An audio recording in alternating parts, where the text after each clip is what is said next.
Hey guys, RPM here. Hope you're doing well and having a really great day. It's about 1 a.m. for me recording this video, so if I may sound tired, it's because I am, and I decided to record this video because this is a topic I think everyone wants to know, and just some news that you all will want to know. And so I'm going to talk about a lot of stuff regarding what, Ethereum Core Dev meeting has that they posted today and talked about with everybody. That was pretty dull, and yeah, there's a lot of other things that I'm gonna go through, talking about a little bit of history regarding the average block time chart, difficulty bombs, previous ones, and how it affected the network essentially, especially for the miners and the issuance rewards, all that stuff. And I got a couple tweets from Tim Bako that he has a summary, basically, also from Christine Kim, a different perspective from her. Definitely go subscribe to these guys. I will have them linked down below, especially the podcast, which if you guys want to watch this, the difficulty bomb and the merge talk, I guess, basically starts at 107, 108, I believe. So link down below if you guys want to watch that. I'm not going to play it for you in this video, but we're gonna just go through the summary in this video. And basically the state of Ethereum mining for the end of this month. I'm going to be going through, I guess, profitability and talking about ASICs and all that good stuff, and used GPUs and just feature stuff. It's probably going to be a decently long video. Hopefully you guys enjoy. You guys usually do enjoy these types of videos. I do them every once in a while. So anyways, first, let's just go through the summary of what Tim Bako talked about. And he had a lot more talking about, I guess, more of the coding side of it, which I don't think most of you guys really interested in anyway. I'm going through basically talking about the bomb, difficulty bomb, and the merge stuff. So here we go. He says here, and finally, we discussed how all this fits in with a difficulty bomb. TJ Rush came on with the call to present his projections of the bomb. Basically, I think from the gist of it was that he talked about previous difficulty bomb activations and how, the block times become higher and higher and higher. So normally the average block time is around 13, 14 seconds. And you can see back in the this is the Byzantium hard fork, where the difficulty bomb was diffused. So it went back down to 13, 14 seconds. But before that, the difficulty bomb was activated, and it was activated for a good while, from like April 19th, 2017, around beginning of April, all the way up until October 15th ish. And you can see that the block times went up 15 seconds, 16, 17, 18, 19, 20, and so on and so forth. With that, right, as the block times went up back in 2017 here, the issuance of Ethereum went down and down and down. And so the miners that were all mining Ethereum during those times, you can see the daily block rewards was getting lower and lower and lower. So everyone would be getting less and less Ethereum. But luckily, they diffused it back in the Byzantium hard fork, if I remember that right. And then obviously they had another ice bomb activation back in the Constantinople hard fork, I believe. And you can see same thing. Block times went up, diffused in the hard fork Constantinople. And then lo and behold, another one came about in, I think, Muri Glacier, man, if my memory serves me correct. And yeah, diffused again, right? And going along during these other hard forks previously, Byzantium, I think the Ethereum block rewards went from like 5 to 3, I believe. And then this is Constantinople was 3 Ethereum to 2 Ethereum per block. Don't quote me on that. I don't quite remember. And then yeah, EIP 1559 came about one of these areas here as the block times did start to going up again, and then difficulty bomb was diffused in the hard fork. And so here we are today. Yeah, they said that the difficulty bomb, according to them, was basically activated now, and we're gonna probably see in the next couple weeks here that we're gonna see block times start going higher and higher and higher. So potentially we're at like 13.3 seconds right now, and it could go up to 14, 16, 15, so on and so forth until. But they said that, okay, let's just keep going through. Sorry, I was going on a tangent there. Let's keep going on what Tim Bako said here. So he argued that the bomb starts to show, it shows quickly, and so we want to be ready to react. Yes, similar to the previous difficulty bombs. My stance was that ideally we should wait as long as we possibly can before committing to a decision about the bomb, because if there is a path to the merge where we avoid the bomb delay, we should try and do it to not add the delay caused by another fork for the bomb. Okay. And then he says here, there were some concerns from Nethermind ETH that this will be hard to predict because the hash rate may drop. And that the bomb goes off, the experience for end users will be bad. Also, moving the bomb is fairly easy, and we've done it multiple times before. Hence, these 4 or 5 times before, right? And going down here, Micah Zoltu also suggested that if we are so stressed about the bomb, we could also simply remove it to give us the space to focus on delivering the merge as well as possible without worrying about dates. And I love that idea. Like, why not just completely remove the bomb, and so you guys don't have to worry about it. That's a great idea. But he says there was some support for this idea across client teams. That said, Danny Ryan also pointed out that having the bomb does act as a mechanism to prevent scam proof of work forks from emerging right at the merge. So okay, I guess that's a thing, right? In short, if a proof of work fork needs to be pushed back the bomb, it shows that the team working on it at least has some technical know-how and that they can convince users to download their software rather than stay on the default chain. Going along, the bomb increases impacts every 2 weeks, which means we can review its progress on each call and assess what the right next step is. There are probably 2 more periods before the block times are 1 second longer than right now, so it would go up to 14 or 15 seconds or something. We were at the end of the call by then, so we agreed to reassess in 2 weeks. Until then, focus on having 2 more mainnet shadow forks, getting clients supporting passing Hive test suites, fixing the outstanding bugs from past shadow forks. And they said that was it. The next ACD is all core devs meeting is set for May 13th. See you then. So I just want to read a few more things here. He says every single team has been working insanely hard, making sure that the merge is safe and that their software supports it. It's definitely not the case that a single team is holding the process behind. And he says here, multiple teams have been working on this design to be better, yada, yada, yada. And then we found issues in basically every client. 1 week, it sucks for Geth. The other week, Nimbus has an issue. Then it's Nethermind or Aragon, Lighthouse, and Prism. I think it's good to share with the community what those issues are and how we fix them. But it can quickly become unhealthy if the team which finds the last issue, which the other clients may also have and simply not hit, somehow gets blamed for delaying, slowing down the process. Having a client crash or hit a weird bug into the process isn't delaying the merge. It's making sure that the Ethereum doesn't go down during the upgrade, which is the core thing we are all trying to achieve. So it sounds like, they're still trying to work out the kinks, and this could probably still, who knows how much longer this could be, how many more months, or maybe another year. Who knows if the merge can be potentially delayed or not. Now, going along, guys, this is going to be long. Hopefully you're still with me. So there was another recap from Christine Kim. She said here, recap of the Alcore Devs developer call today. Just as another perspective, all right. She says here, devs decided not to delay the difficulty bomb, at least for a moment. The thinking is that there's still hope for the merge to be activated in the summer. If all goes well with the shadow fork testing, devs could be ready to fork testnets in 2 weeks, and maybe there won't be a need for organize another dedicated hard fork for delaying the bomb. In any case, devs decide to not think about that right now and revisit the conversation as impacts the bomb are felt on the network. Ethereum is not being affected today by the bomb, and it's not going to be noticeably affected in 2 weeks, said Tim Bako. Realistically, we have like 4 weeks to make that call. I think it's worth moving forward on testing, seeing how far we feel in the process in 2 weeks from now, and looking at it again, I guess another 2 weeks from then. The concern taking this as we see go approach is that it can get pretty dicey pretty quickly for devs once the bomb is activated. TJ Rush said on the call that he's already starting to see the hash rate tick up because of the bomb's effect.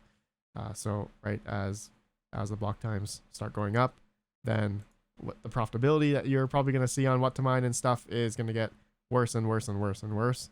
And so depending on what the next profitable coin is, people might be switching, farms might be switching around.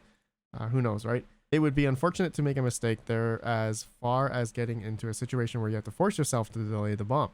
The block times have increased up to 30 seconds in prior years as a result of the bomb's effect. Yeah, which I just talked about.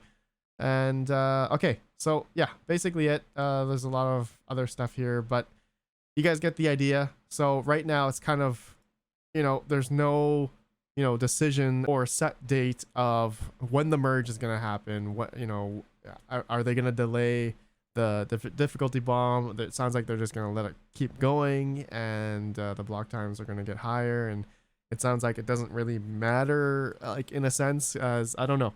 It just sounds like they're not going to preemptively, delay it now. And they don't. It sounds like from Tim Bako that they just don't want to make a dedicated hard fork for that, which is, I don't know.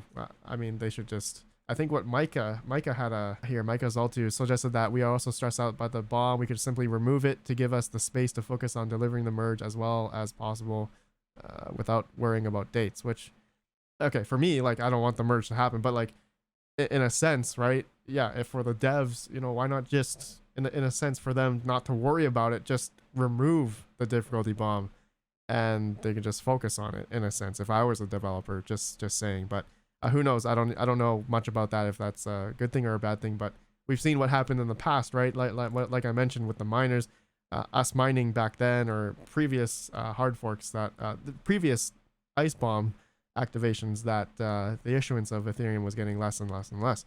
So anyways, guys, that's pretty much the gist of the whole Ethereum core dev meeting. Ultimately, yeah, there is no final word yet of anything. Like, nothing has been set from this call. I guess the biggest takeaway really is that the difficulty bomb is now activated, and we're probably going to see in the next couple of weeks here the block times go up, right? That's it. And until their next meeting, until they talk about having a hard fork to delay the difficulty bomb or completely remove it, or have more updates regarding the Ethereum merge, is then, yeah, that's going to be in the next meeting, I guess, and potentially in another 4 weeks from now, another meeting. So it's just meetings and meetings, and all this stuff is just going to keep. We're all probably going to make videos about it, but I'm doing this video because I think a lot of people are interested in it, obviously, and you guys want to get my perspective of it. And honestly, I'm kind of tired of it. I'm kind of sick of it, and I just want it to either just happen now or whatever, or we can just keep mining Ethereum, and for people that want to mine it into BTC, so be it. That's great.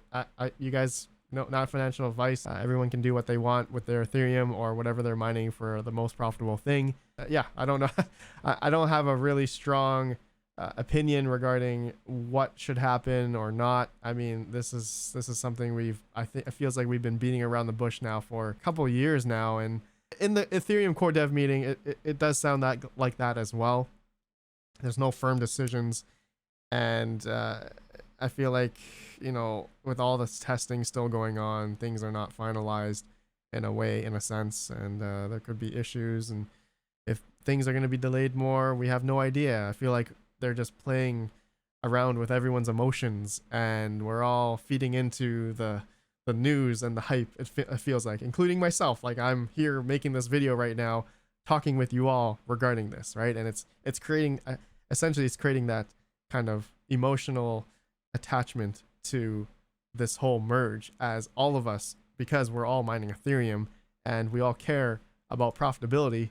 And okay, so I guess it goes into this part of the video for me to talk about now, like, profitability, the state of Ethereum mining. It's just, all of us mentally are all just thinking about it. And probably for those that are, thinking of scaling or buying more GPUs, like myself, as I have a crypto mining addiction, and for me myself, I continue to buy GPUs, especially with the prices of GPUs coming down right now.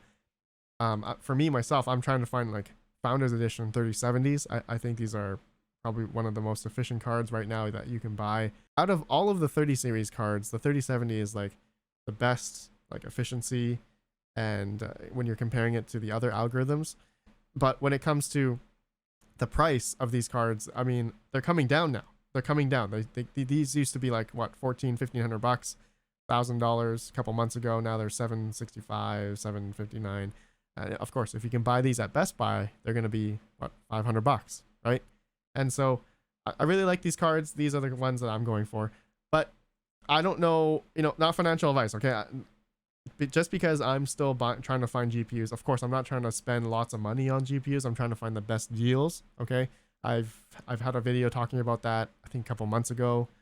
And so as the prices of crypto has been coming down, the sentiment from what I've been seeing from a lot of people is, people are getting, they're kind of getting scared. People are selling off. I've seen a lot of GPU sales recently. I've seen a lot of a few mining farm people, not huge mining farms, but for those that cannot, keep up with the expenses, especially with the higher electrical cost, those guys will not be able to stay in the current situation with mining, especially after Ethereum, right? After when Ethereum moves away from proof of work to proof of stake, and it's going to essentially annihilate those that cannot, keep up, stay competitive regarding mining, staying profitable in a sense. So as we all know, mining, profitably is such a heavy, it's one of the highest stigmas in crypto mining, and we all care about that. Everyone cares about that, because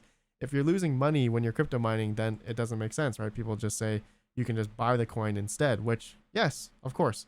For me personally, if I'm at least breaking even, or maybe a few cents less, I'm still gonna keep mining. I love it. Crypto mining is like my passion. I love it so much that I would just keep going no matter what, even though if I'm gonna I should just buy it instead, in a way, instead of putting it towards the electrical company, which is completely true.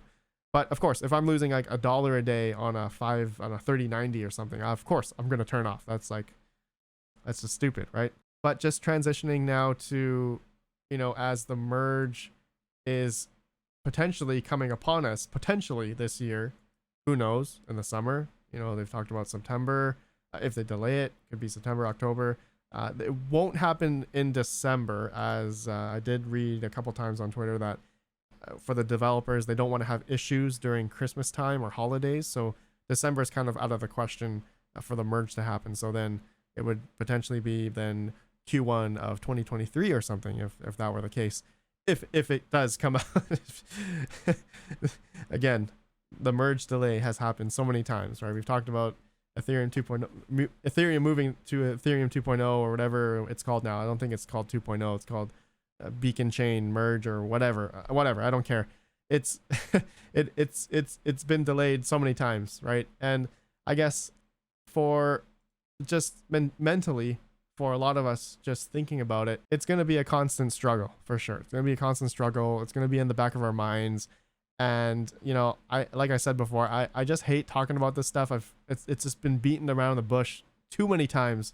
And I guess for a lot of you guys that watch this video is probably going to get a lot of views, right? It always does. Like I said, this is something that everyone cares about and is wondering, because everyone that watches my channel or watches any other crypto mining channel are GPU miners, and you're going to care about your profitability. You're going to care about your GPU efficiency, and you're always looking to eke out more performance and efficiency, right, from your cards, especially if you're thinking about selling your older Polaris cards or less efficient GPUs, which you guys heard me talked about before many times.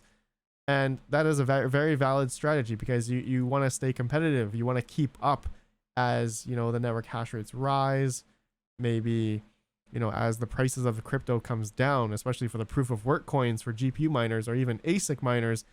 You got to stay relevant. You got to stay efficient. Otherwise, the people that have 1, 2, 4, 6 cents per kilowatt hour in terms of electricity cost is going to beat you essentially. And as residential miners such as myself, we can't beat those guys. We cannot beat the commercial warehouse guys that have very cheap electric and cheaper expenses and what have you.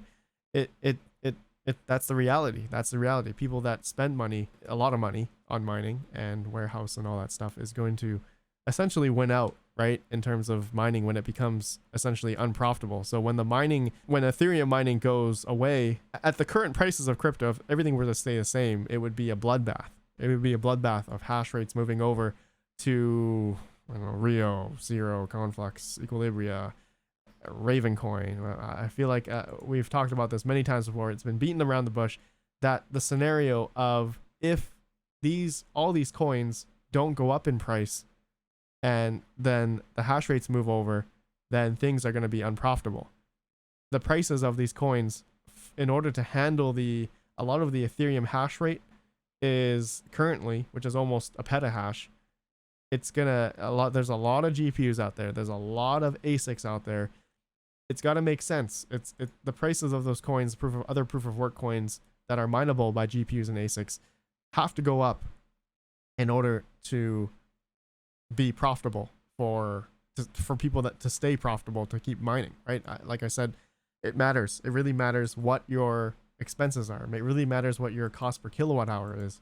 For people that have 30 cents, 40 cents, even 20 cents, even during the last bear market, it was not great, right? It was not great for those back in 2018. Tons of people liquidated, sold off because either they couldn't pay for their electrical bill and they just couldn't keep up with the bills, right? As rent, insurance, security systems, I don't know, all that kind of stuff, especially when it comes to if you're doing it commercially. I remember tons of farms. I remember tons of people that were just liquidating because they just couldn't keep up in the last bear market. So here we are today. Mining has been, right? Ethereum mining over the past, I would say, year and a half has been utterly, maybe 2 years now, has been utterly amazing since the DeFi summer of 2020. Yeah, DeFi summer of 2020. That's when the block rewards and stuff started to become extremely high during DeFi summer. And of course, lo and behold, the rest is history. The last year and a half, things were incredibly profitable. Bitcoin went to 60K. Ethereum was like, hit up 5K or something.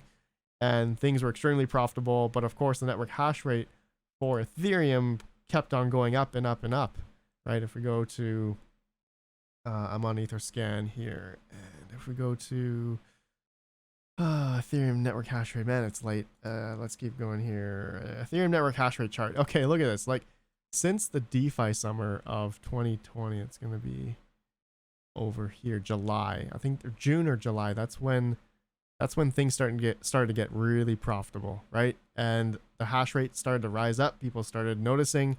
And I was here during this time. I was just like, man, things are extremely profitable. And lo and behold, look at that. Look at how much hardware has come on the network. And the difficulty chart follows suit as well. And so I'm curious as well to know, how many ASICs are on the network, as, these Jazz miners just came out, I would say, in the past year.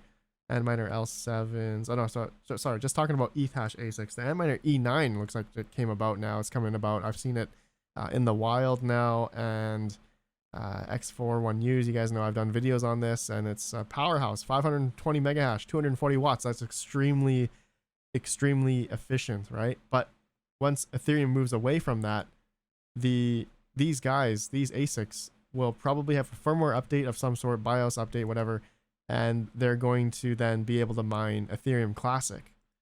So for those that are wondering if Ethereum Classic is going to be the next big coin, well, I'd hate to say it to you, but right now Ethereum Classic network hash rate is about 25 terahash. If Ethereum has almost a petahash, how much of this network hash rate for Ethereum are ASICs? That's something I've been wondering about, and people speculated it could be 50%, could be 40%, could be 10%, could be 20%. Who knows? I have absolutely no idea. I've seen things out there regarding the nuance, seeing how the ASICs, I guess, share rate, or I don't know how it works, but showing that, how much ASICs are on the network. I think it was 40 or 50% or something. And yeah, I'm going to have to say probably, yeah, like there's a lot of ASICs on the network. There's a lot of different ASICs out there that have come about, especially the InnoSilicon A10 Pros, let's see here, InnoSilicon A11 Pros, even A10 Pros. These have been around since, a long time now, even since September of 2019, right? So these ASICs, oh no, that's a 4 gigabyte one, so that's not going to mine Ethereum anymore, but the ones that have higher VRAM size memory, those are going to be able to mine Ethereum Classic. So Ethereum Classic, in my opinion, is probably going to get just destroyed in terms of how much hash rate it's going to go over.